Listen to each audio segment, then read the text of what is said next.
वालेकुम स्टूडेंट्स, उम्मीद करता हूँ आप सब खैरियत से होंगे। तो आज हमारा जो टॉपिक ऑफ डिस्कशन है ये भी बेसिकली आयोनाइजेशन एनर्जी से रिलेटेड है। इससे प्रीवियस लेक्चर में हमने आयोनाइजेशन एनर्जी के ग्रुप के अंदर जनरल ट्रेंड देखा था कि टॉप टू बॉटम ग्रुप के अंदर मूव करते हुए आयोनाइजेशन एनर्जी का क्या बिहेवियर होता है। तो उसके अंदर हमने देखा था कि रेगुलर जनरल बिहेवियर ये होता है कि जो ही हम टॉप टू बॉटम ग्रुप के अंदर मूव करते हैं तो उसमें साइज इंक्रीज हो जाने की वजह से आयोनाइजेशन एनर्जी डिक्रीज हो जाती है। लेकिन उसी ग्रुप के अंदर जब हम इस ट्रेंड को देखते हैं आयोनाइजेशन एनर्जी के ट्रेंड को, तो इसमें कुछ ऐसे भी ग्रुप्स हैं जो नॉर्मल बिहेवियर से हटकर थोड़ा सा ये अपना बिहेवियर शो करते हैं। तो इस चीज़ को हम नाम देंगे आयोनाइजेशन एनर्जी एनॉमलस ट्रेंड, या इसको दूसरा नाम आप दोगे आयोनाइजेशन एनर्जी इर्रेगुलर ट्रेंड। तो सबसे पहले जो अगर हम बात करें ना ग्रुप के अंदर, तो हम ग्रुप 1A से लेकर पीरियोडिक टेबल में ग्रुप 8A तक की डिस्कशन करते हैं। तो इसके अंदर जो ग्रुप 1A के एलिमेंट्स हैं और ग्रुप 2A के जो एलिमेंट्स हैं, उसके बाद आएगा ग्रुप 3A के elements, 4A, 5A, 6A, 7A और 8A।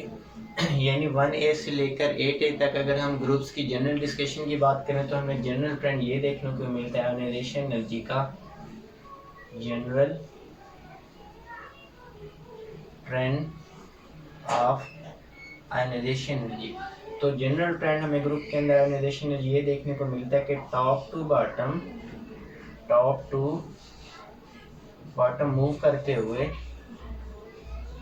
एटम के साइज में क्या होता है, इजाफा होता है। तो एटम के साइज में इजाफा होने की वजह से न्यूक्लियस की जो अट्रैक्शन है किस चीज के ऊपर बेटा, वैलेंस इलेक्ट्रॉन के ऊपर, वो क्या हो जाती है, डिक्रीज हो जाती है। जिसकी वजह से बेटा जो वैलेंस इलेक्ट्रॉन है उसकी जो रिमूवल है ना वो क्या हो जाती है, आसान हो जाती है। यानी वैलेंस इलेक्ट्रॉन को रिमूव करना आसान हो जाते। तो इसी वजह से हम कहते हैं आयोनाइजेशन एनर्जी को क्या होना जाना चाहिए बेटा, डिक्रीज होना चाहिए। ये ग्रुप के अंदर जनरल ट्रेंड की बात हो रही है। लेकिन इसके अंदर स्पेशली ग्रुप 3A और ग्रुप 4A ये दो ऐसे ग्रुप्स हैं जो नॉर्मल बिहेवियर से हटकर अपने बिहेवियर शो करते हैं। इसको हम कहते हैं anomalous behaviour of ionisation energy, या दूसरे इसको हम नाम देंगे irregular behaviour of ionisation energy. तो सबसे पहले जो हम स्टार्टअप लेने जा रहे हैं वो हम लेने जा रहे हैं बेटा ग्रुप 3A से। इसी ग्रुप 3A को आप बोरान फैमिली का भी नाम देते हो बेटा। अब जब हम ग्रुप 4A के अंदर इसको डिस्कस करेंगे तो उसको हम नाम देंगे कार्बन फैमिली का। तो अभी हम देखते हैं बेटा एलिमेंट्स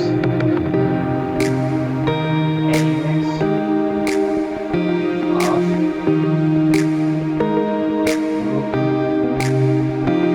ग्रुप 3A।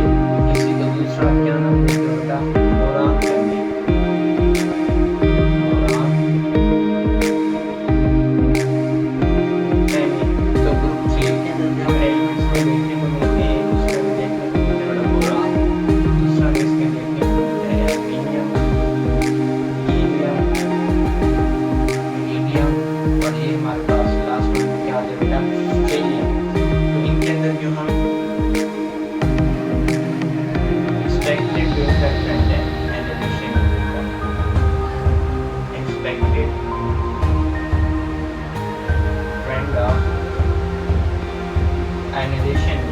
तो इस एक्सपेक्टेड ट्रेंड के अंदर हमें ये देखने को मिलता है, इसका जो ट्रेंड है बोरान, उसके बाद हमारे पास होता है एल्यूमिनियम, हीलियम, इरिडियम और ये हमारे पास क्या बेटा, हीलियम। तो एक्सपेक्टेड ट्रेंड में हमें ये देखने को मिलता है कि जो ही हम टॉप टू बॉटम ग्रुप के अंदर मूव कर रहे हैं बेसिकली ये एलिमेंट्स इस तरह होंगे। सबसे पहले आप लिखोगे बेटा बोरान,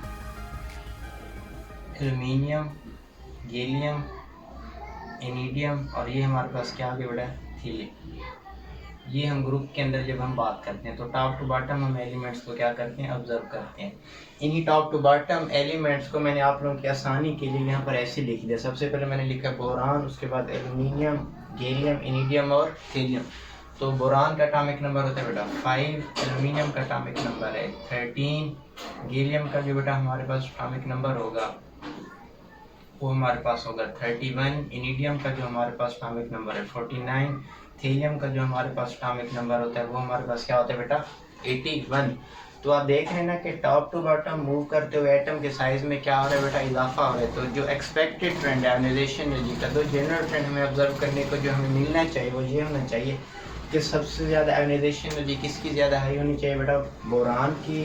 उसके बाद आयोनाइजेशन एनर्जी ज़्यादा होनी चाहिए एल्यूमिनियम की, उसके बाद गैलियम की, उसके बाद एल्यूमिनियम की, और सबसे ज़्यादा हाई उसके बाद किसके बाद होनी चाहिए आयोनाइजेशन एनर्जी, थीलियम की। यानी सबसे ज़्यादा आयोनाइजेशन एनर्जी किसकी होनी चाहिए बेटा, बोरान की। इसकी आयोनाइजेशन एनर्जी होनी चाहिए सबसे ज़्यादा, और थीलियम की जो आयोनाइजेशन एनर्जी है ना, ये क्या होनी चाहिए, सबसे कम। तो एक्सपेक्टेड ट्रेंड तो ये होना चाहिए आयोनाइजेशन एनर्जी का, लेकिन जब हम इसका ऑब्जर्व ट्रेंड देखते हैं, इसका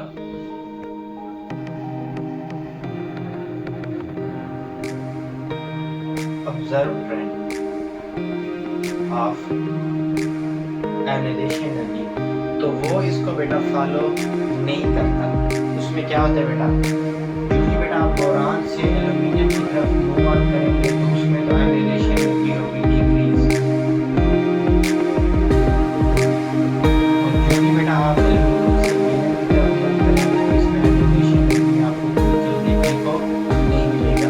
क्योंकि आप बेटा गैलियम से एल्यूमिनियम की तरफ आएंगे तभी आपको आयोनाइजेशन एनर्जी का क्या देखने को मिलेगा, डिक्रीज। क्योंकि आप एल्यूमिनियम से थीलियम की तरफ आएंगे जहाँ पर आपको आयोनाइजेशन एनर्जी का ट्रेंड क्या नजर आता है, इंक्रीज नजर आता है। तो जनरल बिहेवियर तो ये है कि जो ही आप बोरान से एल्यूमिनियम, एल्यूमिनियम से गैलियम, गैलियम से एनिडियम और एनिडियम से थीलियम की तरफ मूव ऑन कर रहे हैं तो एटम के साइज में क्या हो रहा है, इजाफा हो रहा है। तो जनरल ट्रेंड जो उसका एक्सपेक्टेड जो ट्रेंड है आयोनाइजेशन एनर्जी का, वो ये होना चाहिए कि सबसे ज़्यादा आयोनाइजेशन एनर्जी होनी चाहिए बोरान की, उसके बाद हाई होनी चाहिए एल्यूमिनियम की, उसके बाद गैलियम, फिर एनिडियम, फिर थीलियम की। तो इस ट्रेंड से अगर हम देखें तो हमें ये पता चलना चाहिए कि सबसे ज़्यादा आयोनाइजेशन एनर्जी किसकी हाई होनी चाहिए, बोरान की, और सबसे कम आयोनाइजेशन एनर्जी किसकी होनी चाहिए बेटा, थीलियम की। लेकिन जो ऑब्जर्व्ड ट्रेंड होते हैं ना आयोनाइजेशन एनर्जी का, वो इसको फॉलो नहीं करता। वो इसके अंदर क्या शो करता है बेटा, एनॉमलस बिहेवियर शो करता है, या इसको हम कहते हैं इरेगुलर ट्रेंड, जिस स्पेशली आपको बोरान फैमिली में देखने को मिलता है। तो उसके अंदर हम ये देखते हैं कि बोरान से एल्यूमिनियम की तरफ मूव ऑन करते हुए आयोनाइजेशन एनर्जी क्या होती है बेटा, डिक्रीज। फिर एल्यूमिनियम से गैलियम की तरफ मूव ऑन करते हुए आयोनाइजेशन एनर्जी ऑलमोस्ट कांस्टेंट रहती है। फिर गैलियम से एनिडियम की तरफ मूव करते हुए दोबारा आयोनाइजेशन एनर्जी डिक्रीज हो जाती है। फिर एनिडियम से थीलियम की तरफ मूव ऑन करते हुए दोबारा आयोनाइजेशन एनर्जी क्या हो जाती है बेटा, इंक्रीज हो जाती है। अब ऐसा क्यों है, इसी के हम आगे रीजन को डिस्कस करने जा रहे हैं बेटा। तो होपफुली आपको इसके अंदर क्वेश्चन समझ आ गया होगा कि ऐसा क्यों है। बेसिकली हम इसी बिहेवियर को देखने जा रहे हैं कि इसके पीछे रीजन क्या है। अगर हम जनरल आयोनाइजेशन एनर्जी स्केल को देखें, उसके अंदर वैल्यू देखें तो हमारे पास है बोरान, इसकी जो आयोनाइजेशन एनर्जी होती है बेटा वो हमारे पास 80.6 किलो जूल पर। उसके बाद हमारे पास है बेटा एल्यूमिनियम, इसकी जो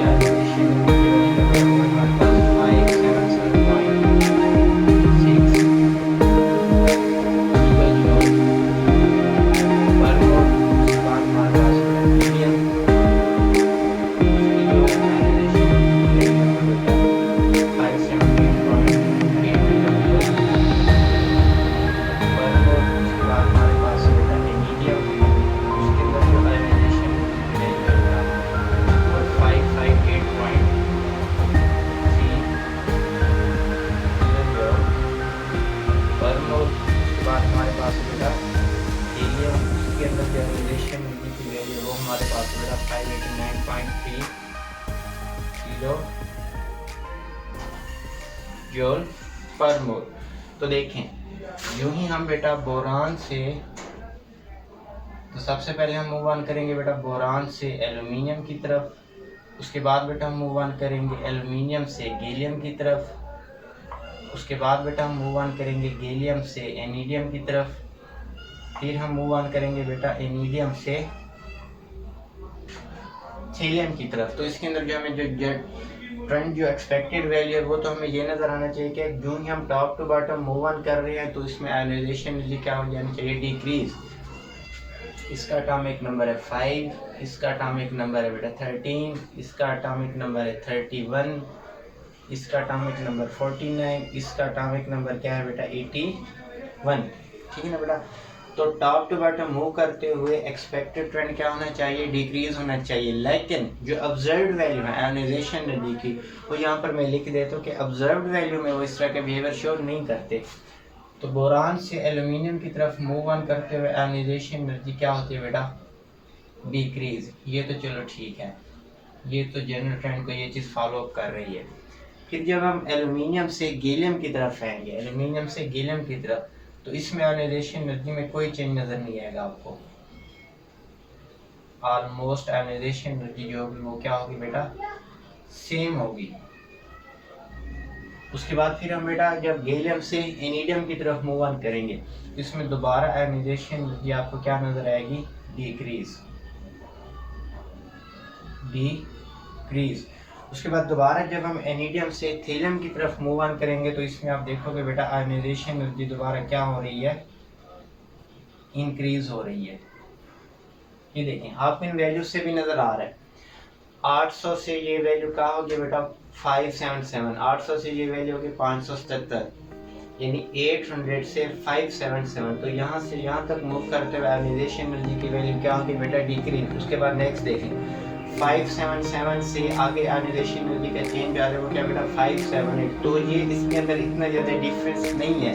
ऑलमोस्ट आयोनाइजेशन एनर्जी इन दो एलिमेंट्स के दरमियान क्या है, इनके दरमियान जो गैप आयोनाइजेशन एनर्जी का वो ऑलमोस्ट क्या है, सेम है। हालांकि ऐसा नहीं होना चाहिए, जो भी हम टॉप टू बॉटम मूव कर रहे हैं तो इस वैल्यू को भी क्या हो जाना चाहिए, डिक्रीज हो जाना चाहिए। एक तो ये 577 से ये वैल्यू है 578, थोड़ी सी बड़ी है लेकिन इतना ज़्यादा नहीं इंक्रीज हुई, इतना ज़्यादा ये वैल्यू नहीं बढ़ी, क्या इसको यहाँ पर इंक्रीज हो गई। तो almost almost ionisation energy same है। उसके बाद देखिए 578 से नेक्स्ट मूव ऑन करें 55, ये तो चलो जनरल ट्रेंड पे फॉलो कर रही है आयोनाइजेशन। उसके बाद नेक्स्ट देखिए 558 के बाद इस वैल्यू को बदल डाउन करना चाहिए,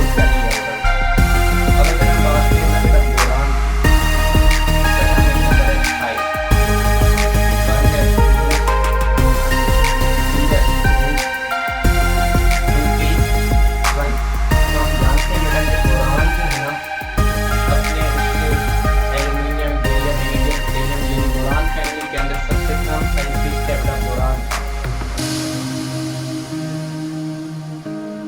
बोरान का साइज क्या है बेटा, सबसे स्मॉलेस्ट है, ठीक है बेटा।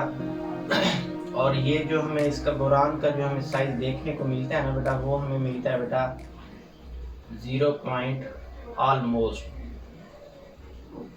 85 एंगस्ट्रॉम। ये हमें इसके ये ऑलमोस्ट साइज देखने को मिलता है बेटा। इसके अलावा स्मॉल साइज की वजह से बोरान के अंदर न्यूक्लियर चार्ज जो है ना बेटा,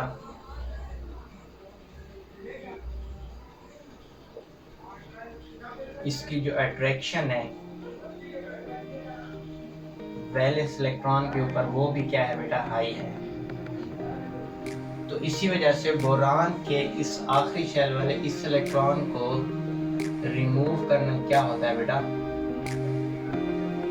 डिफिकल्ट होता है। क्यों डिफिकल्ट होता है, इसके पीछे दो रीजन है कि बोरान जो है ना ग्रुप 3A के अंदर सबसे कम साइज रखता है, स्मॉलेस्ट साइज। इसकी जो ये वैल्यू है ना बेटा, ये होते 0.85 एंगस्ट्रॉम या इसका मोस्ट बुक्स में 0.80 लिखा हुआ है बेटा। तो इन दोनों वैल्यू के साथ एक वैल्यू लिख सकते हैं। दूसरा उसके अंदर क्या है बेटा, हाई न्यूक्लियर चार्ज, या आप कह सकते हैं हाई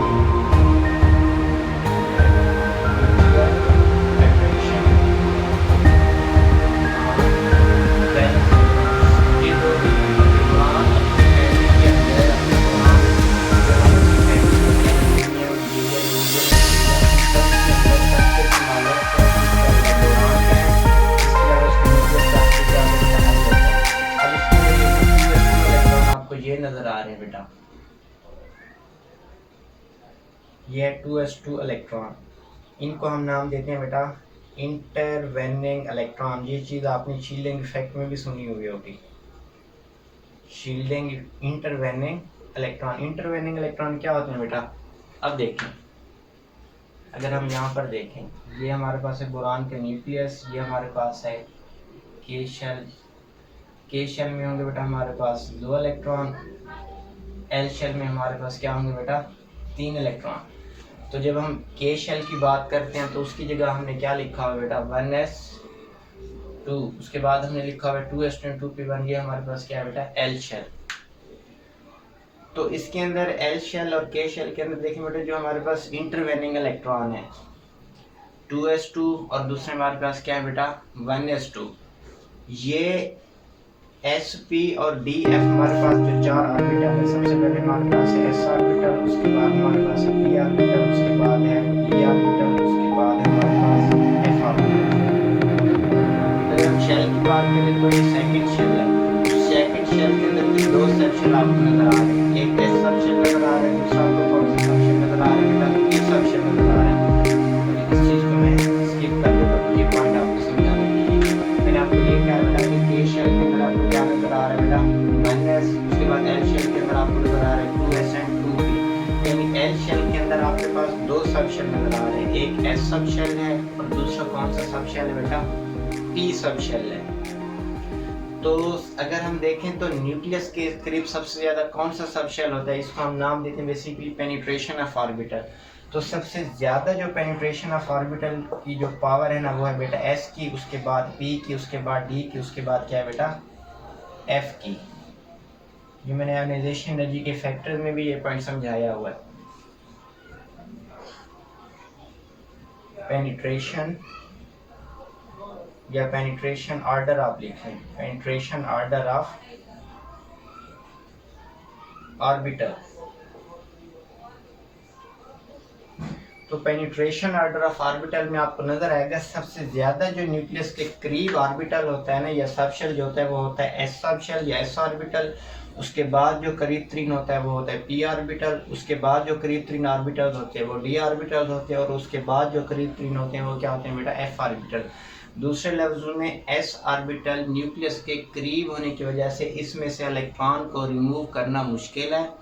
इसी तरह पी ऑर्बिटल के अंदर जो इलेक्ट्रॉन होता है ये क्योंकि थोड़ा न्यूक्लियस से डिस्टेंस के ऊपर होता है, इसकी पेनिट्रेशन पावर कम है, तो इसमें से इलेक्ट्रॉन को रिमूव करना आसान होता है। इसी तरह जो डी ऑर्बिटल होता है वो एस और पी इन दोनों से दूर होता है न्यूक्लियस से, तो इसमें से इलेक्ट्रॉन को रिमूव करना और ज़्यादा आसान होता है। इस तरह अगर हम एफ सबशेल की बात करें तो वो एस पी और डी तीन ऑर्बिटल से दूर होते हैं, तो एफ में से इलेक्ट्रॉन को रिमूव करना और ज़्यादा आसान होगा। इसी पेनिट्रेशन इफेक्ट की बेस पे हमें एक दूसरा इफेक्ट पढ़ते हैं जिसको हम कहते हैं शील्डिंग इफेक्ट।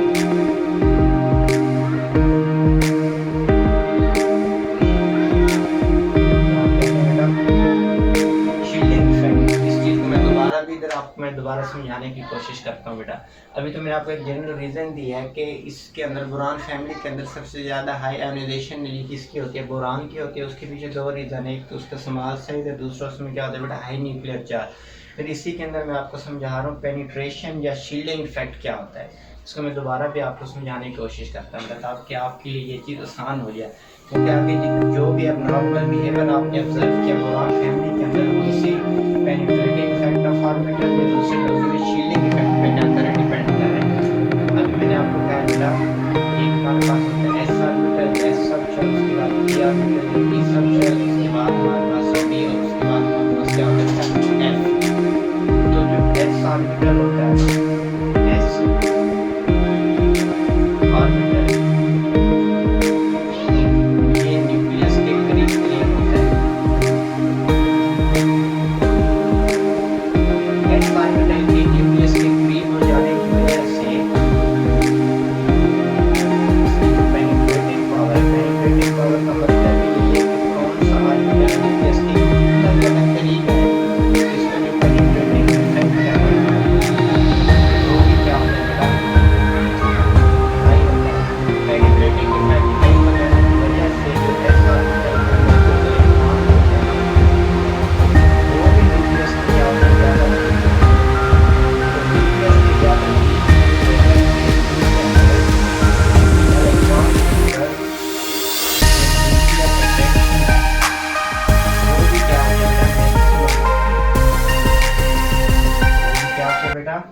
मैक्सिमम होती है। तो न्यूक्लियर अट्रैक्शन मैक्सिमम हो जाने की वजह से इस s ऑर्बिटल के अंदर इलेक्ट्रॉन को रिमूव करना भी क्या होगा, डिफिकल्ट होगा। इलेक्ट्रॉन को रिमूव करना भी क्या होगा बेटा, डिफिकल्ट होगा। तो जितना ज़्यादा इलेक्ट्रॉन को रिमूव करना डिफिकल्ट होगा ना, उतना उस चीज़ के अंदर आयनाइजेशन एनर्जी की जो वैल्यू है वो भी क्या होगी बेटा, हाई होगी। ये अभी मैं आपको एक जनरल ट्रेंड समझा रहा हूँ। तो अगर हम इसके पेनिट्रेटिंग इफेक्ट की बात करें तो एस ऑर्बिटल न्यूक्लियस के सबसे ज़्यादा करीब होगा, उसके बाद कौन करीब होगा, पी ऑर्बिटल, उसके बाद डी ऑर्बिटल, उसके बाद क्या होगा हमारे पास एफ ऑर्बिटल। तो पेनिट्रेटिंग ऑर्बिटल में सबसे ज़्यादा पेनिट्रेटिंग पावर एस की होगी, उसके बाद पी की, नेक्स्ट ई की, और उसके बाद क्या होगी बेटा, एफ की। ये चीज़ ऑर्बिटल्स की orbitals penetrating power, orbitals penetrating power.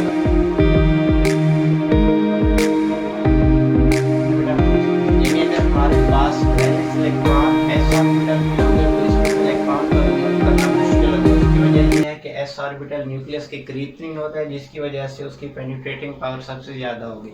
अगर हमारे पास वैलेंस इलेक्ट्रॉन होगा बेटा पी ऑर्बिटल के अंदर, तो इसमें से इलेक्ट्रॉन को रिमूव करना आसान होगा as compare to s orbital, क्योंकि ये एस ऑर्बिटल से थोड़ा सा डिस्टेंस के ऊपर होता है और इसकी पेनिट्रेटिंग पावर एस ऑर्बिटल से क्या होगी बेटा, कम होगी।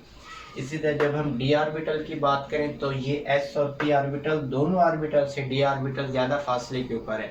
अगर हमें आखिरी शेल का इलेक्ट्रॉन डी ऑर्बिटल से रिमूव करना पड़े तो उसको रिमूव करना आसान होगा। उसकी वजह ये है कि ये एस और पी दोनों ऑर्बिटल से ये क्या होता है बेटा, फासले के ऊपर होता है। इसी तरह अगर आखिरी शेल का इलेक्ट्रॉन कहाँ पर आ जाए बेटा, एफ ऑर्बिटल के अंदर आ जाएगा, तो एफ ऑर्बिटल इन तीनों ऑर्बिटल से क्या होता है बेटा, डिस्टेंस के ऊपर रहता है। एस पी और डी इन तीनों के ऑर्बिटल से क्या होता है बेटा, डिस्टेंस के ऊपर होता है। तो इट मींस कि एफ ऑर्बिटल्स के अंदर इलेक्ट्रॉन को रिमूव करना सबसे आसान होगा। उसकी वजह ये है कि इसकी पेनिट्रेटिंग पावर सबसे क्या होती है बेटा, कम होती है। तो अगर फर्क करें हमें एफ ऑर्बिटल में से इलेक्ट्रॉन को क्या करना पड़ेगा, रिमूव करना पड़ेगा, तो उससे पहले इलेक्ट्रॉन एस में भी मौजूद है, ए में भी मौजूद है, डी में भी क्या होगा बेटा, मौजूद है। तो ये जो इलेक्ट्रॉन जो है ना, अपने न्यूक्लियस से न्यूक्लियस के करीब सबसे कौन सा ऑर्बिटल है, एस ऑर्बिटल है। तो न्यूक्लियस जो है ना, एस ऑर्बिटल के इलेक्ट्रॉन को मैक्सिमम अट्रैक्ट कर रहा होगा। उसके बाद हमारे पास पी ऑर्बिटल के इलेक्ट्रॉन, अगर एस ऑर्बिटल के इलेक्ट्रॉन आ जाने की वजह से न्यूक्लियस की पी ऑर्बिटल पर अट्रैक्शन क्या होती है, कम होती है। इससे अट्रैक्शन के कम होने की वजह से एस ऑर्बिटल के इलेक्ट्रॉन पर पी ऑर्बिटल के इलेक्ट्रॉन अट्रैक्शन कम हो रही है, इसको कहा जाता है शील्डिंग इफेक्ट। इसी अगर हम बात करेंगे डी ऑर्बिटल की, तो इसके दरमियान एस ऑर्बिटल भी आ रहे हैं, पी ऑर्बिटल भी आ रहे हैं। तो न्यूक्लियस की अट्रैक्शन सबसे ज़्यादा एस ऑर्बिटल के ऊपर होगी, उसके बाद होगी पी ऑर्बिटल के ऊपर। तो इसका मतलब सबसे ज़्यादा अट्रैक्शन पी ऑर्बिटल के ऊपर होगी, डी के ऊपर न्यूक्लियस की अट्रैक्शन कम होगी, क्योंकि डी में एस और पी के इलेक्ट्रॉन आ रहे हैं। लेकिन डी के इलेक्ट्रॉन आ रहे हैं ना, जो उसके डी के अंदर उसकी अट्रैक्शन को, न्यूक्लियस की अट्रैक्शन को कम करने, इस चीज़ को कहा जाता है बेटा शील्डिंग इफेक्ट। और जिन इलेक्ट्रॉन की वजह से वो इफेक्ट आ रहा है, उन इलेक्ट्रॉन को हम नाम देंगे बेटा इंटरवेनिंग इलेक्ट्रॉन। इस तरह अगर हम एफ ऑर्बिटल में से अगर हम इलेक्ट्रॉन को रिमूव करना पड़े तो उसके इंटरवेनिंग इलेक्ट्रॉन उससे पहले कौन से होंगे, एस पी और डी के। यानी इन इलेक्ट्रॉन्स के आ जाने की वजह से न्यूक्लियस की एफ ऑर्बिटल्स के इलेक्ट्रॉन के ऊपर जो अट्रैक्शन है वो कम हो रही है। इसी को कहा जाता है बेटा शील्डिंग इफेक्ट, या दूसरे लफ्ज में कहा जाता है स्क्रीनिंग इफेक्ट। शील्ड का मतलब होता है प्रोटेक्शन देना, यानी एस ऑर्बिटल्स के इलेक्ट्रॉन आ जाने की वजह से ये न्यूक्लियस की अट्रैक्शन को प्रिवेंट कर रहे हैं या उसको प्रोटेक्शन दे रहे हैं पी ऑर्बिटल के इलेक्ट्रॉन को, न्यूक्लियस की तरफ ज़्यादा अट्रैक्ट ना हो। इसी तरह जब एस और पी दोनों के इलेक्ट्रॉन्स आ जाएंगे ना, तो ये और ज़्यादा शील्ड कर देंगे, यानी उस चीज़ को छुपा देंगे, मैस कर देंगे। उसके न्यूक्लियस के जो अंदर जो प्रोटॉन है वो उसकी अट्रैक्शन को डी ऑर्बिटल्स के इलेक्ट्रॉन के ऊपर ज़्यादा नहीं आने देंगे। इसी चीज़ को हम नाम देते हैं बेटा शील्डिंग इफेक्ट या इंटरवेनिंग इफेक्ट बेटा। तो इसी चीज़ को अब हम दोबारा बोरान के अंदर देखते हैं। ये फैक्टर यही फैक्टर है जिसकी वजह से बोरान फैमिली के अंदर आयनाइजेशन एनर्जी का जो ट्रेंड है वो नॉर्मल है। तो अगर हम बात करें बोरान की,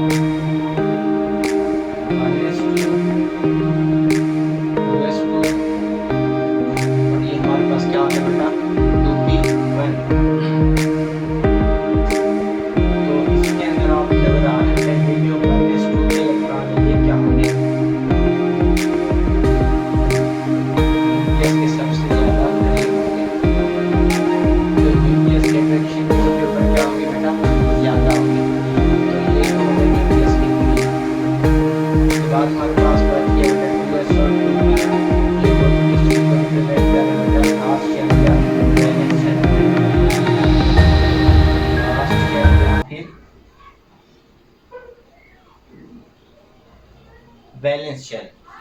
अब उसमें से हम एक 2s में से और दूसरा किस में से इलेक्ट्रॉन रिमूव करने जा रहे हैं बेटा, 2p में से।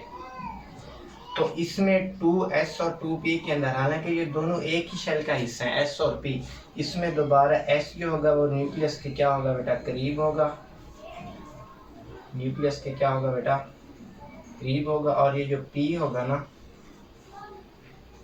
ये न्यूक्लियस से क्या होगा बेटा, दूर होगा। यानी हमारे पास ये s ऑर्बिटल है, ये न्यूक्लियस के करीब होगा, और ये जो हमारे पास p ऑर्बिटल है बेटा, ये न्यूक्लियस से क्या होगा बेटा, दूर होगा।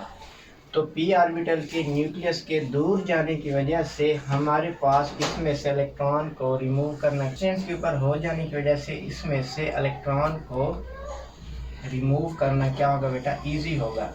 अब p की निस्बत अगर हम s ऑर्बिटल की बात करें तो s ऑर्बिटल के अंदर इलेक्ट्रॉन को रिमूव करना मुश्किल होगा, क्योंकि ये न्यूक्लियस के क्या होता है बेटा, करीब तरीन होता है। तो इसी वजह से हम कह सकते हैं कि जो हमारे पास जो बोरान है ना, वो कभी भी +3 फॉर्म में एग्जिस्ट नहीं करेगा। कभी भी बोरान आपके पास +3 फॉर्म में एग्जिस्ट नहीं करेगा। उसकी रीज़न ये है कि हमने p में से तो एक इलेक्ट्रॉन को इजीली रिमूव कर लिया है, लेकिन जब अगर हम बात करेंगे ना 2s2 की, तो ये जो s ऑर्बिटल है ये न्यूक्लियस के करीब होता है, क्योंकि इसकी पेनिट्रेटिंग पावर ज़्यादा है। तो इसी वजह से बेटा s ऑर्बिटल में से इलेक्ट्रॉन को रिमूव करना क्या हो जाता है, डिफिकल्ट हो जाता है। यही वजह है कि बोरान कभी भी +3 फॉर्म में एग्जिस्ट नहीं करेगा। तो इसको भी आप नोट करके नेक्स्ट फिर हम अगले उसके एलिमेंट्स आ रहे हैं ना, उसके अंदर एबनॉर्मल बिहेवियर को भी डिस्कस करते हैं बेटा।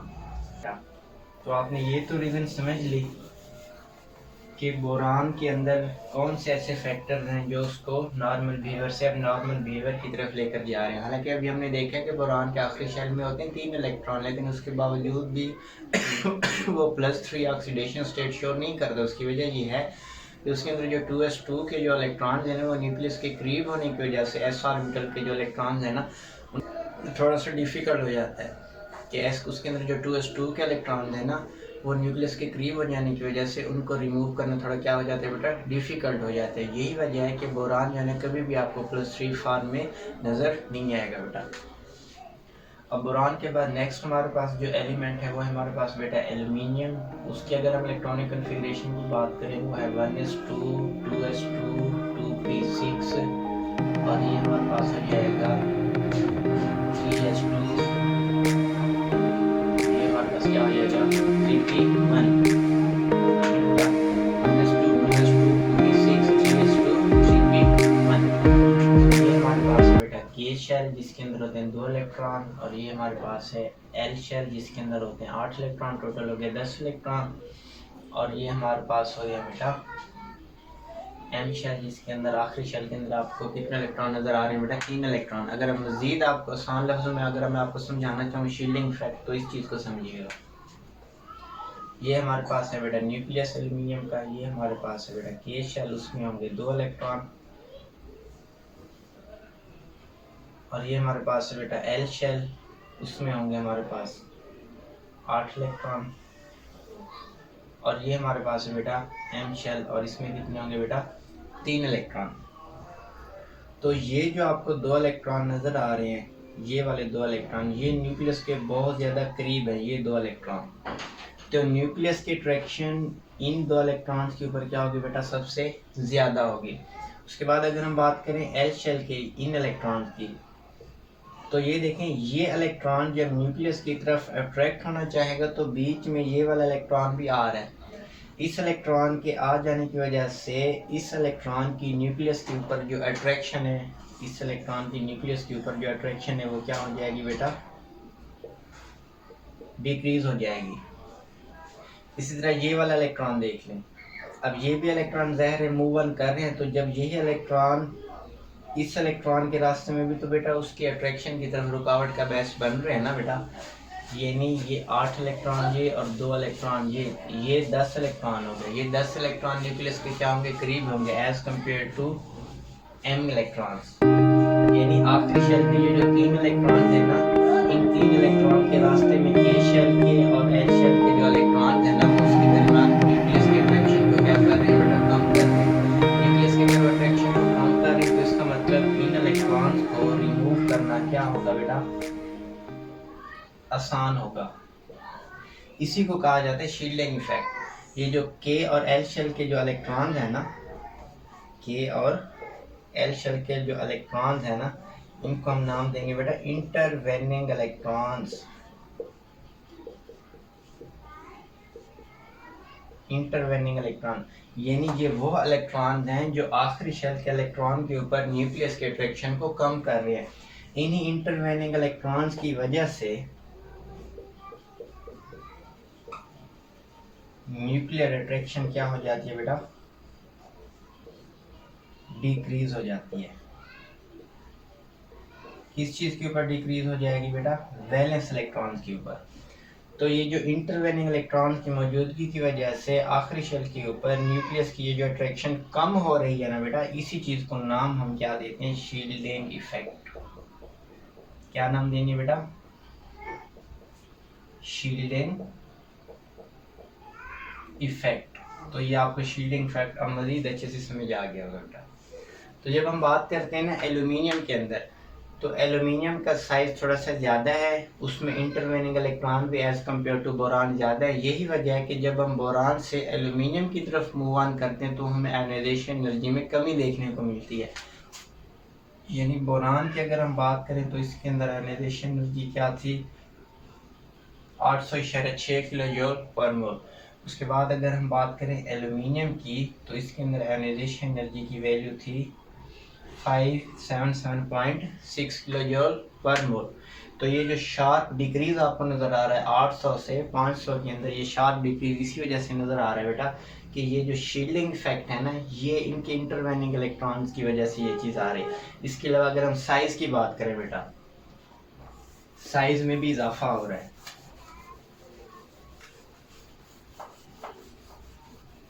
हमने जो बोरान का साइज देखा था ना बेटा, वो था 0.85 या इसको आप कहोगे बेटा 0.80। अब अगर हम एल्यूमिनियम के साइज की बात करें ना बेटा, तो इसका जो साइज है ना बेटा वो है 1.43 एंगस्ट्रॉम।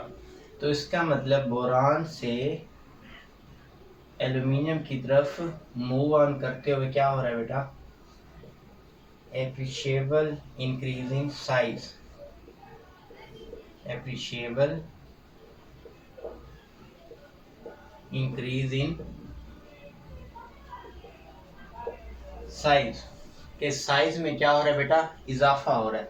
साइज में इजाफा होने की वजह से दूसरा हमने क्या देखा है एल्यूमिनियम के अंदर, ये चीज भी हमने देखी है, ये है 1s2 2s2 2p6 3s2 और 3p1। ये जो इंटरवेनिंग इलेक्ट्रॉन आ रहे हैं बेटा, कौन से इलेक्ट्रॉन इंटरवेनिंग, एक ये वाले और एक ये वाले के और एल शेल। तो ये भी क्या कर रहे हैं बेटा, शील्ड कर रहे हैं। तो 2s और 2p जो है ना, इनका जो शील्डिंग इफेक्ट है,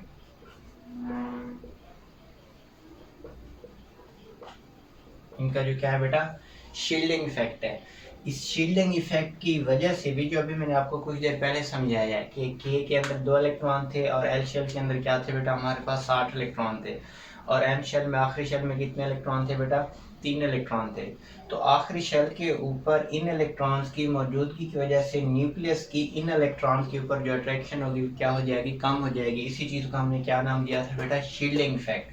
तो एक तो उसके साइज में इजाफा हो रहा है, दूसरा इनके शील्डिंग इफेक्ट की वजह से इन आखिरी शेल के इलेक्ट्रॉन्स को रिमूव करना क्या होता है बेटा, आसान होता है। इलेक्ट्रॉन को रिमूव करना क्या होता है बेटा, आसान होता है।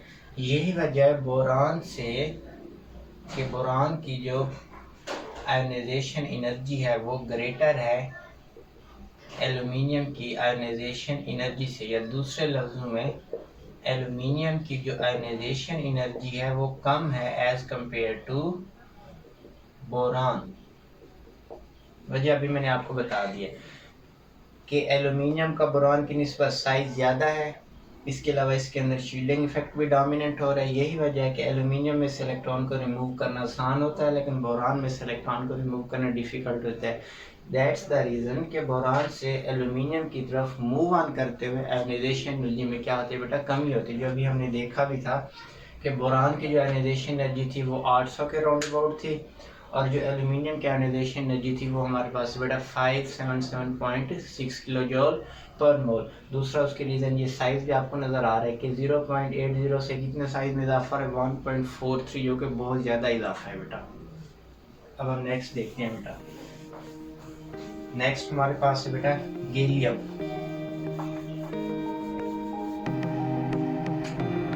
यानी सबसे पहले हमने मूव किया बोरान, उसके बाद हमारे पास आया एल्यूमिनियम। अब हम किस में मूव ऑन कर रहे हैं बेटा, गैलियम की तरफ।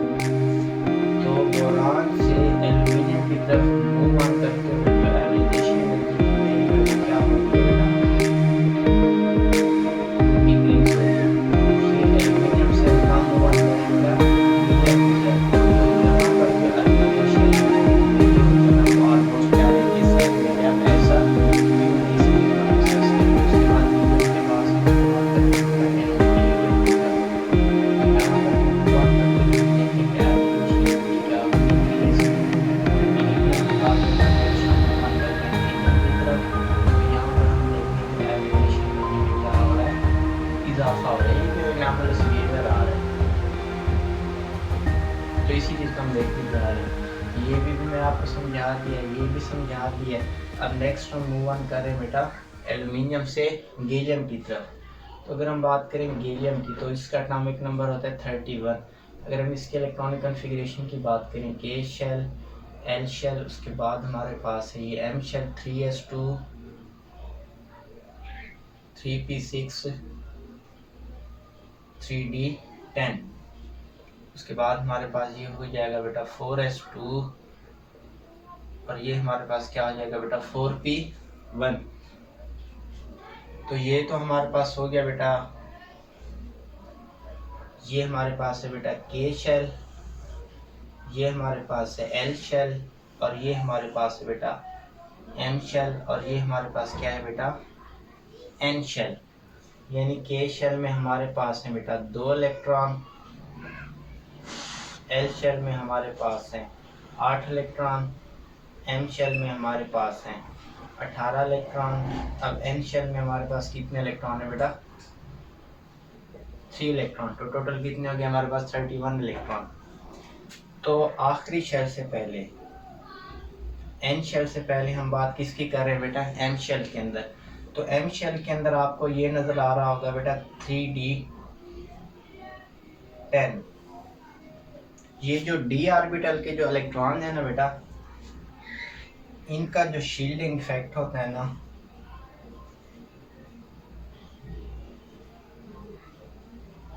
इनका जो शील्डिंग इफेक्ट है 3d, इधर यहाँ पर आप यूँ भी लिख सकते हैं 3d10 electrons shielding effect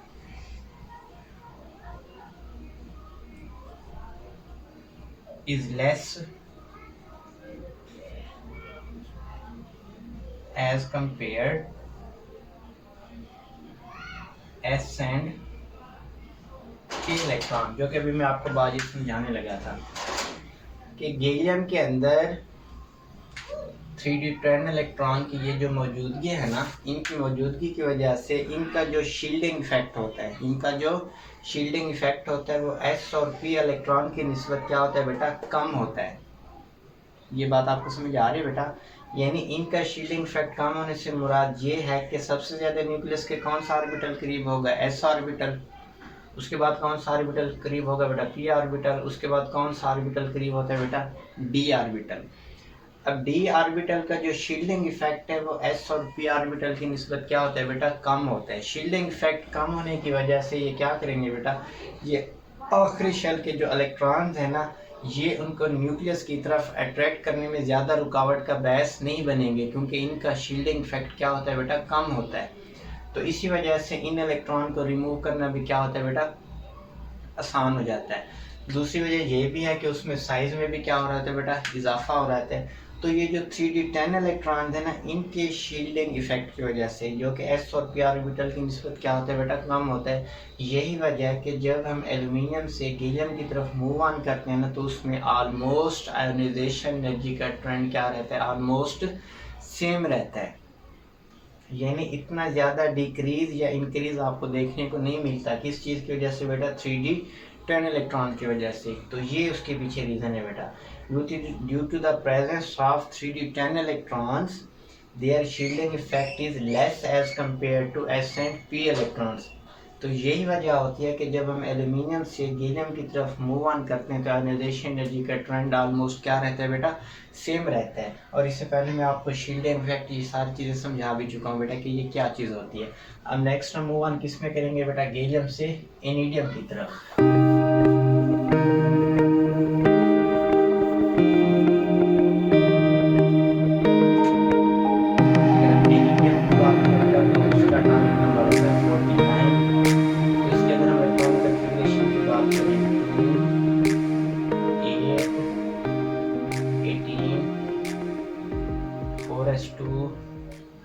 P6 D10 5s2 और ये हमारे पास क्या हो जाएगा बेटा 5p1। यानी इसमें क्या होगा बेटा, K शेल में 2 इलेक्ट्रॉन, L शेल में 8 इलेक्ट्रॉन, M शेल में हमारे पास हो गया बेटा 18 इलेक्ट्रॉन। इसी तरह N शेल में भी हमारे पास कितने हो गए बेटा 18 इलेक्ट्रॉन। O शेल में हमारे पास कितने हो गए बेटा 3 इलेक्ट्रॉन। ये K शेल जिसको आप लिखोगे 1s2, इसको आप लिखोगे 2s और 2p, इसको आप लिखोगे बेटा 3s2 3p6 और इसको आप क्या लिखोगे साथ में बेटा 3d10। यानी K L ये हमारे पास है L और ये हमारे पास क्या है बेटा M। ठीक है ना बेटा। तो ये तो हमारे पास हो गया बेटा लास्ट शेल, या इसको हम क्या नाम देते हैं बेटा, वैलेंस शेल। इस लास्ट शेल या वैलेंस शेल से पहले आपको एक तो N शेल नज़र आ रहा है और दूसरा कौन सा शेल, M शेल। उसके बाद हमारे पास है बेटा L शेल। तो K और L शेल के अंदर तो आपको कोई भी d ऑर्बिटल नज़र नहीं आ रहा। तो एक तो आपको M शेल के अंदर 3d10 के इलेक्ट्रॉन नज़र आ रहे हैं, दूसरा आपको N शेल के अंदर क्या नज़र आ रहे हैं बेटा 4d10 इलेक्ट्रॉन्स। तो ये जो हमारे पास 3d10 और ये हमारे पास जो 4d10 ये जो इलेक्ट्रॉन्स हैं, यहाँ आप लिख सकते हैं बेटा 3d10 and 4d10 electrons almost show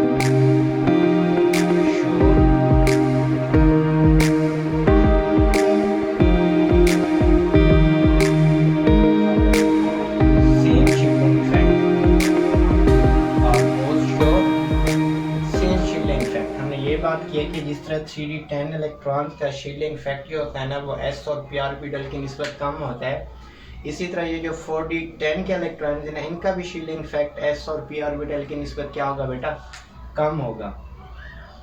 इसके अलावा दूसरा में क्या देखने को मिल रहा है बेटा कि गैलियम से एनिडियम की तरफ जब हम मूव ऑन करते हैं ना तो इसमें भी हम क्या देखेंगे बेटा, साइज को देखेंगे। तो बोरान का भी साइज हमने देख लिया था, एल्यूमिनियम का भी देख लिया था, और ये जो गैलियम का जो साइज होता है ना बेटा इसका होता है बेटा 1.35 एन स्टार, और इनिडियम का जो साइज होता है बेटा ये होता है 1.67 एन स्टार। ठीक है ना बेटा। तो गैलियम से इनिडियम की तरफ मूव ऑन करते हुए एक तो आपको ये नज़र आ रहा है कि डी ऑर्बिटल का शील्डिंग इफेक्ट कम है, दूसरा आपको नज़र आ रहा है कि साइज में भी क्या हो रहा है बेटा, इजाफा हो रहा है। यानी moving from gallium to indium, size में क्या हो रहा है बेटा, इजाफा हो रहा है। अगर साइज में इजाफा हो रहा है, दूसरा डी ऑर्बिटल का शील्डिंग इफेक्ट भी इतना ज़्यादा नहीं है, तो इसका मतलब ये है कि न्यूक्लियस की इन इलेक्ट्रॉन्स के ऊपर जो अट्रैक्शन है वो भी क्या हो रही होगी बेटा, डिक्रीज हो रही होगी। अट्रैक्शन क्या हो रही होगी बेटा, डिक्रीज हो रही होगी। अगर अट्रैक्शन डिक्रीज हो रही है तो इसका मतलब क्या होगा कि आयोनाइजेशन एनर्जी की वैल्यू में क्या हो रही होगी बेटा, डिक्रीज हो रही होगी। क्योंकि जितना न्यूक्लियस की इन आखिरी शेल के ऊपर अट्रैक्शन कम होगी उतना ज़्यादा उसमें से इलेक्ट्रॉन को रिमूव करना क्या होगा बेटा, आसान होगा। यही वजह है कि इसके अंदर आयोनाइजेशन एनर्जी की वैल्यू गैलियम से मीडियम की तरफ जाते हुए क्या हो रही है बेटा, डिक्रीज हो रही है। अब नेक्स्ट हमारे पास लास्ट क्या रह गया बेटा, थेलियम।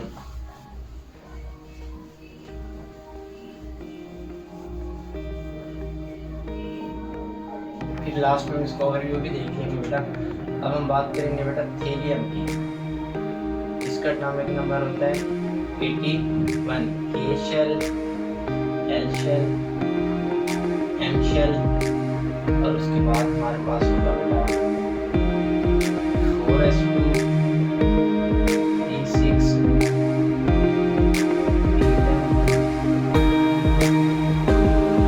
उसके बाद हमारे पास होगा बेटा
उसमें आपको नजर आ रहे होंगे बेटा 5d 10 इलेक्ट्रॉन। उसके बाद अगर हम बात करें बेटा एन शेल की, तो एन शेल के अंदर बेटा आपको क्या नजर आ रहा है, उसमें एक आपको 4d 10 इलेक्ट्रॉन नजर आ रहा है और साथ में आपको अब f ऑर्बिटल भी नजर आ रहा है। ठीक है ना बेटा। उसके बाद हम नेक्स्ट क्या देखेंगे, एम शेल के अंदर आपको पता है हमारे पास कौन से इलेक्ट्रॉन आ गए बेटा, वो 3d 10 इलेक्ट्रॉन, जो भी अभी हम उससे पहले भी डिस्कस कर चुके हैं, ये इसके अंदर होंगे बेटा। तो इसके अंदर ये जो 4f ऑर्बिटल है ना बेटा, 4f 14 इलेक्ट्रॉन्स, इनका जो शील्डिंग इफेक्ट है, इनका जो शील्डिंग इफेक्ट है ये लेस है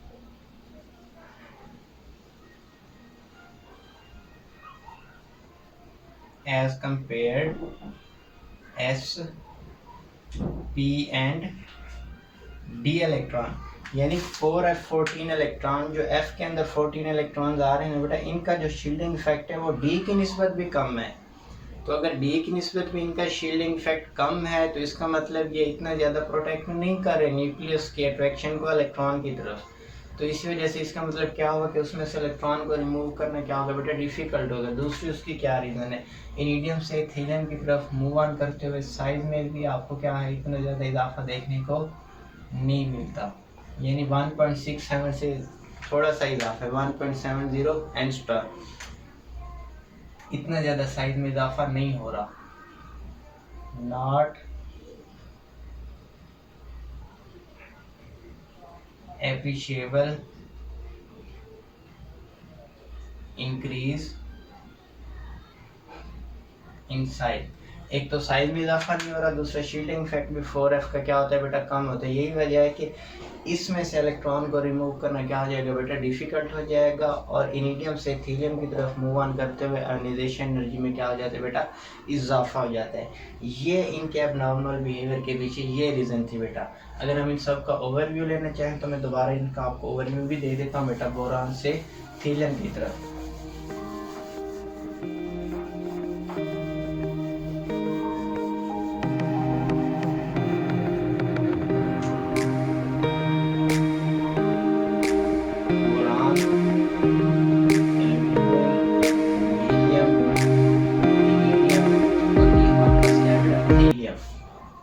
तो जनरल ट्रेंड ये सबसे ज़्यादा बोरान की आयोनाइजेशन एनर्जी, फिर एल्यूमिनियम, गैलियम, एनिडियम, और उसके बाद किसकी ज़्यादा आयोनाइजेशन एनर्जी होनी चाहिए बेटा, थीलियम की।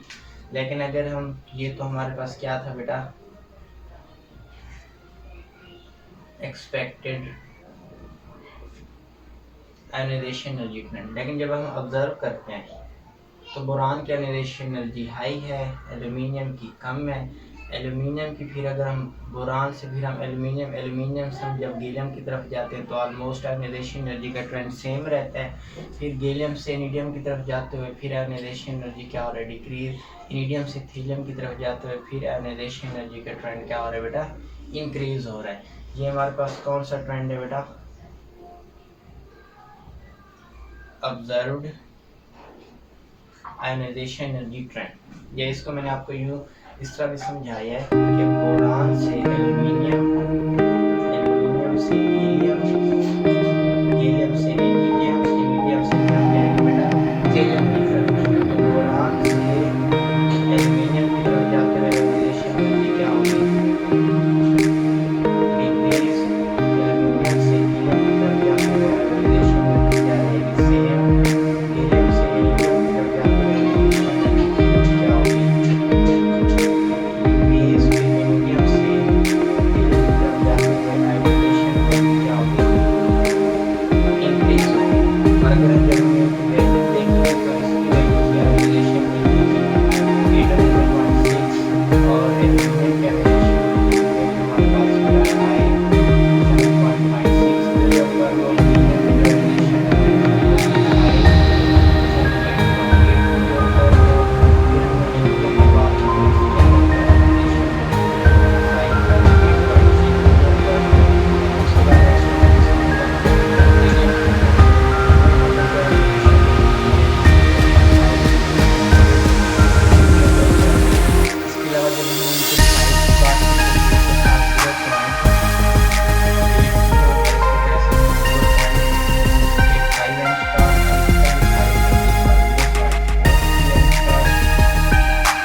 एल्यूमिनियम से गैलियम की तरफ।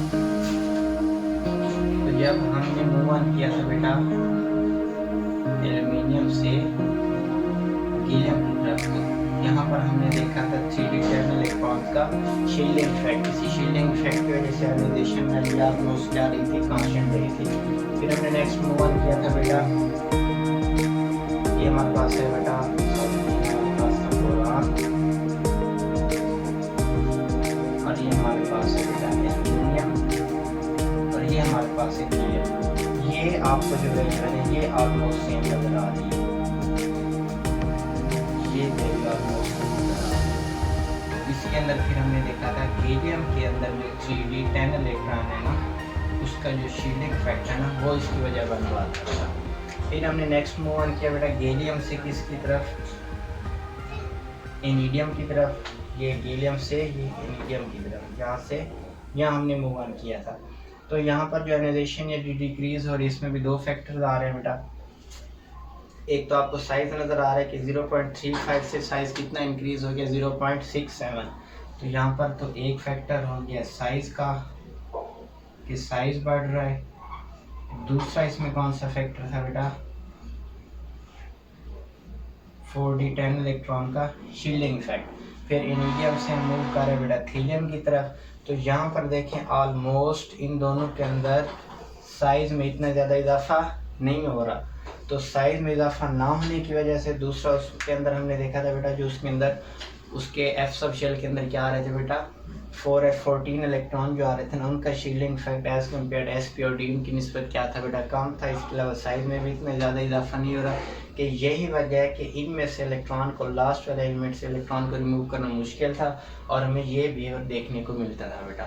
तो ये तो था आयोनाइजेशन एनर्जी का जनरल ट्रेंड, जो हमने जनरली सुना होता है कि top to bottom ionization energy का ट्रेंड क्या हो जाना चाहिए, डिक्रीज। लेकिन ऐसा नहीं होता।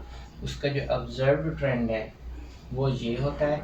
और मज़ीद आप लोगों की आसानी के लिए मैंने आपको ये टॉप टू बॉटम या इस तरह करके भी दिखा दिए कि एक से दूसरे एलिमेंट में डिक्रीज, फिर सेम, फिर डिक्रीज, फिर दोबारा आयोनाइजेशन एनर्जी का ट्रेंड क्या हो रहा है बेटा, इंक्रीज हो रहा है। तो ये भी होपफुली आप लोगों ट्रेंड समझ आ गया होगा।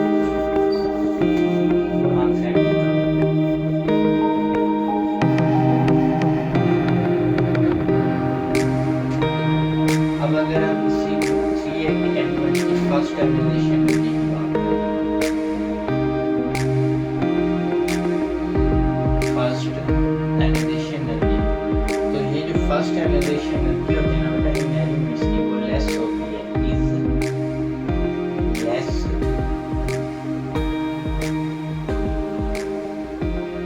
एज कंपेयर टू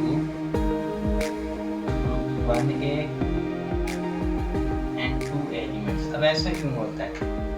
हालांकि ग्रुप 3a में से भी पहले इलेक्ट्रॉन निकाल रहे हैं, ग्रुप 1a और 2a में से भी पहले इलेक्ट्रॉन निकाल रहे हैं, लेकिन इनकी आयोनाइजेशन एनर्जी पहले कम होती है और 2a और 3a के जो एलिमेंट्स हैं ना, उनकी आयोनाइजेशन एनर्जी की वैल्यू क्या होती है बेटा, ज़्यादा होती है। उसकी वजह ये है कि जो ग्रुप 3a के एलिमेंट्स हैं ना, उसमें एक तो s ऑर्बिटल होता है, दूसरा हमारे पास होता है बेटा p ऑर्बिटल। वैलेंस शेल के अंदर ये दोनों चीज़ें होती हैं। मिसाल के तौर पर हम इसमें ले लेते हैं बेटा 1s2 2s2 2p1। तो आखिरी शेल के अंदर आपको s ऑर्बिटल भी नजर आ रहा है और p ऑर्बिटल भी नजर आ रहा है। तो इसके अंदर ये जो p ऑर्बिटल है ना बेटा, वो कम है एज कंपेयर 1a एंड। बात करें सोडियम की, ग्रुप 1a का मेंबर है, तो इसमें इसको लिखेंगे 1s2 2s2 2p6 और ये हमारे आखिरी शेल के अंदर आपको सिर्फ और सिर्फ s ऑर्बिटल नज़र आ रहा है, भी नज़र आ रहा है। तो ये जो s ऑर्बिटल है ना, ग्रुप 1 2p6 3s2, तो ये देखें यहाँ पर भी आपको आखिरी जो शेल के अंदर सबसे नज़र आ रहा है वो क्या नज़र आ रहा है बेटा, s ऑर्बिटल। तो ये जो s ऑर्बिटल होते हैं ना, इनकी पेनिट्रेशन पावर ज़्यादा होती है as compare to p orbital.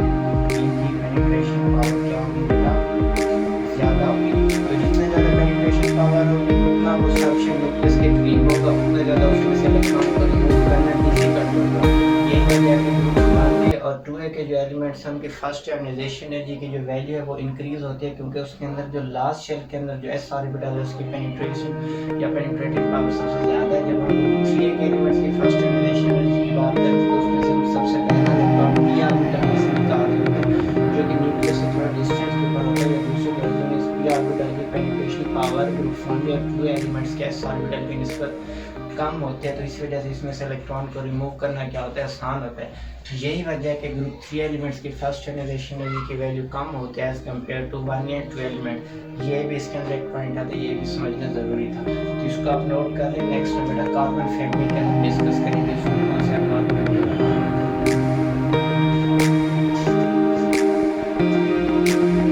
इसको तो आपने नोट कर लिया होगा। ये भी आपको रिजल्ट समझ आ गया कि ग्रुप 3 एलिमेंट्स की फर्स्ट आयोनाइजेशन एनर्जी की वैल्यू ग्रुप 1 और 2 एलिमेंट्स की निस्बत कम क्यों होती है। अब हम बात करेंगे बेटा ग्रुप 4a के एलिमेंट्स की। एलिमेंट्स ऑफ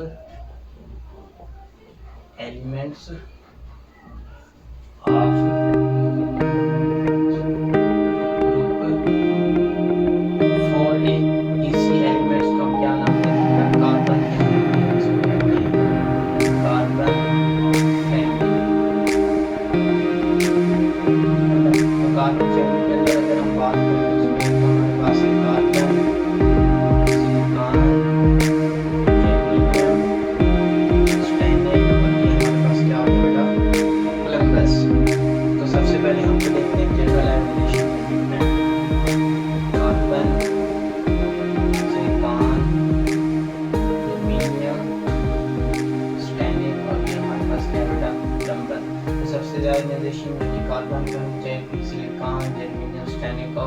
प्लम्बस, ये जो ट्रेंड है ना बेटा, ये है एक्सपेक्टेड ट्रेंड। ये कौन सा ट्रेंड है आयोनाइजेशन एनर्जी का? एक्सपेक्टेड ट्रेंड, कि ये होना चाहिए टॉप टू बॉटम मूव करते हुए। एक्सपेक्टेड आयोनाइजेशन एनर्जी ट्रेंड, तो हम तो जनरली समझते हैं, लेकिन यहाँ पर स्टैनिक और प्लम्बस ये जो दो एलिमेंट्स हैं ना, ये एक्सपेक्टेड ट्रेंड से क्या कर रहे थे, डेविएट कर रहे थे। ये भी अपना क्या कर रहे थे, इरेगुलर बिहेवियर शो कर रहे थे। तो हमें ऑब्जर्व ट्रेंड क्या देखने को मिलता है, कार्बन, सिलिकॉन, जर्मेनियम, उसके बाद हमें मिलता है स्टैनिक, उसके बाद सबसे ज्यादा कार्बन, उसके बाद सिलिकॉन, जर्मेनियम, लेकिन स्टैनिक आयोनाइजेशन एनर्जी कम होती है।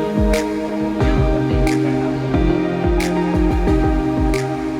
ये लिख सकते हैं या दूसरे लोगों में ऐसे जर्मेनियम, और यहाँ पर आप लिखेंगे बेटा प्लम्बस, फिर आप लिखेंगे स्टैनिक, ये ऐसे है ना बेटा। तो ये जो दो एलिमेंट्स आपको नजर आ रहे हैं ना, स्टैनिक और प्लम्बस, ये नॉर्मल बिहेवियर से एबनॉर्मल बिहेवियर की तरफ जा रहे हैं। अब ऐसा क्यों होता है? इसके पीछे दो रीजन है। सबसे पहले रीजन देखिए बेटा, अगर हम बात करें बेटा इसके अंदर प्लम्बस के इलेक्ट्रॉनिक कॉन्फ़िगरेशन की, इसका अटॉमिक नंबर होता है 15, शेल में 2 इलेक्ट्रॉन, शेल में 8, शेल में 18, उसके बाद ये हो गया बेटा 4s2 p6 pn f14, उसके बाद हमारे पास हो जाएगा बेटा 5s2 p6 pn, उसके बाद हमारे पास 6s2, ये हमारे पास क्या हो गया बेटा 52। तो इस प्लम्बस के अंदर जो आपको 14 f के इलेक्ट्रॉन नजर आ रहे हैं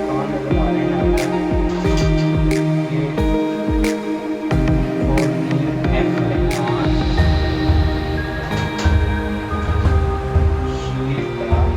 14 f इलेक्ट्रॉन शीट का न्यूक्लियर चार्ज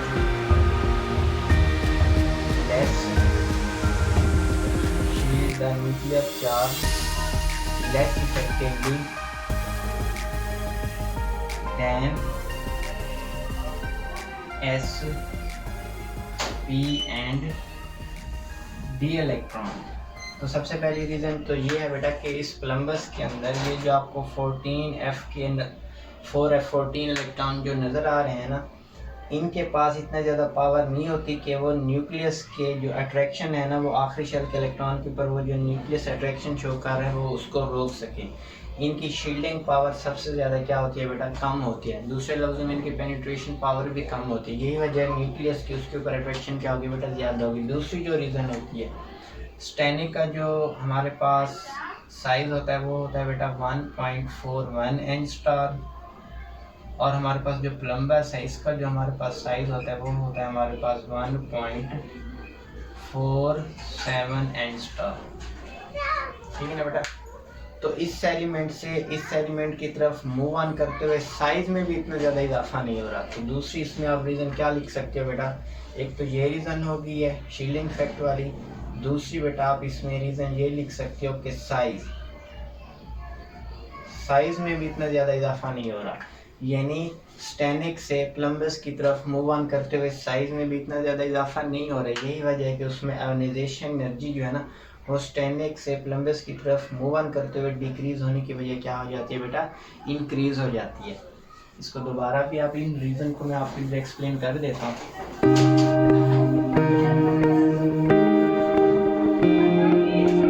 सबसे पहली रीज़न आप क्या लिखोगे,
प्लम्बस, और उसमें मैंने आपको बताया है जो स्टेनिक है ना उसका जो साइज़ होता है वो होता है 1.41 एंगस्ट्रॉम, और प्लम्बस का जो साइज़ होता है वो होता है 1.47 एंगस्ट्रॉम। यानी इतने ज़्यादा साइज़ में इजाफा देखने को नहीं मिल रहा। और दूसरा उसके अंदर जो 14F इलेक्ट्रॉन्स आ रहे थे ना, इनकी भी वजह थी कि एक तो इनके शील्डिंग फैक्ट कम होता है, दूसरा इतनी ज़्यादा साइज़ में इजाफा भी नहीं हो रहा।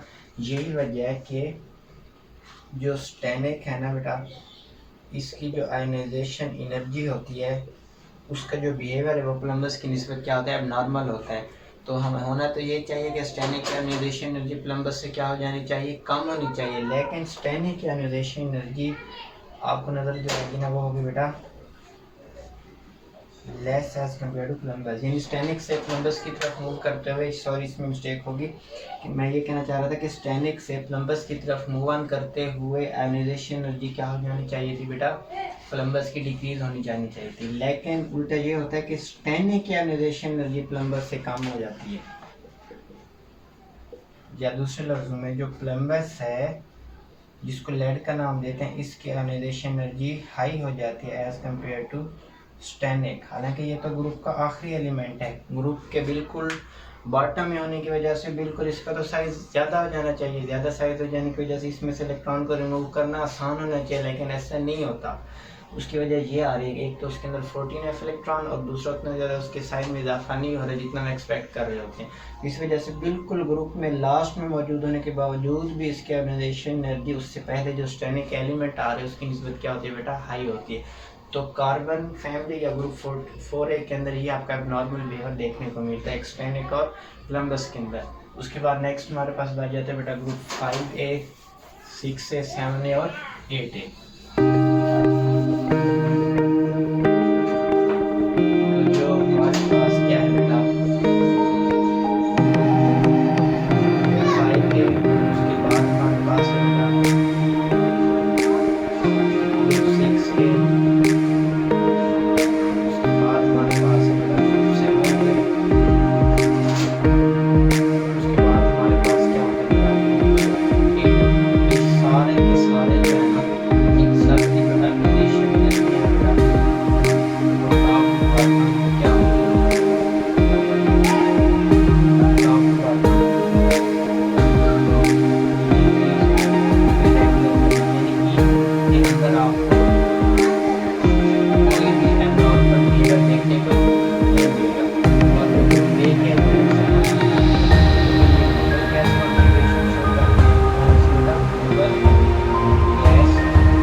इस लेक्चर में समझाएंगे कि क्यों इरेगुलर ट्रेंड शो कर रहे हैं।